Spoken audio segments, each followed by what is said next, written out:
Le 22 avril, donc après cette taille d'hiver, sur notre taille trigème ou sur nos rapprochements de charpentière, notre suppression de rameaux un petit peu inutile, on fait un petit constat de la nouaison. Alors la nouaison, qu'est-ce que la nouaison? La nouaison, c'est ni plus ni moins la transformation des fleurs en fruits.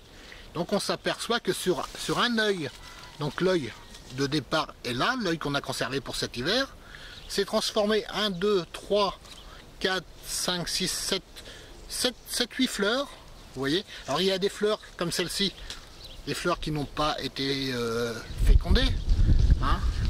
Donc les abeilles n'ont pas eu le temps de faire tout le monde, hein. Donc vous voyez, il y en a 2, 3 qui se sont pas noués. Par contre, on s'aperçoit que tous ces fruits-là ont noué.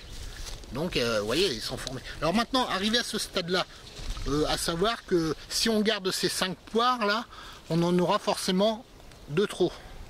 Donc on en supprime 1, 2, pour l'instant, vous voyez, 3. Voilà. Donc vous voyez, dans le même bouquet, maintenant je ne me retrouve plus qu'avec 3 poires. 3 poires, c'est encore beaucoup. Alors pourquoi j'en garde 3 au jour d'aujourd'hui? Ni plus ni moins, parce que comme c'est un verger qui est en bio, il va peut-être y avoir un petit carpocaps. Alors un carpocaps, c'est un petit peu le nom. Les gens qui ne savent pas ce que c'est qu'un carpocaps, c'est ni plus ni moins le petit ver qui va rentrer à l'intérieur de la poire. Donc si dans ces 3 poires-là, il y en a une qui prend soit un insecte comme le carpocaps, ou soit une maladie comme la tavelure ou moniliose ou autre chose, hop, dans ces cas-là, on la repincera, on se dira tiens, ce fruit-là, il a pris un petit carpocaps, ça sert à rien de le garder parce qu'on verra un petit trou, hein, qui va se former. Donc on la supprime et après il nous restera 2 belles poires. Alors après, dans ces 2 poires-là, on peut encore en supprimer soit une si vraiment c'est une variété, ou comme celle-là, il y en a énormément. Vous voyez toutes ces poires qu'il y a, on ne pourra pas garder tout ça, hein. Donc vous voyez, on a déjà des fruits d'office.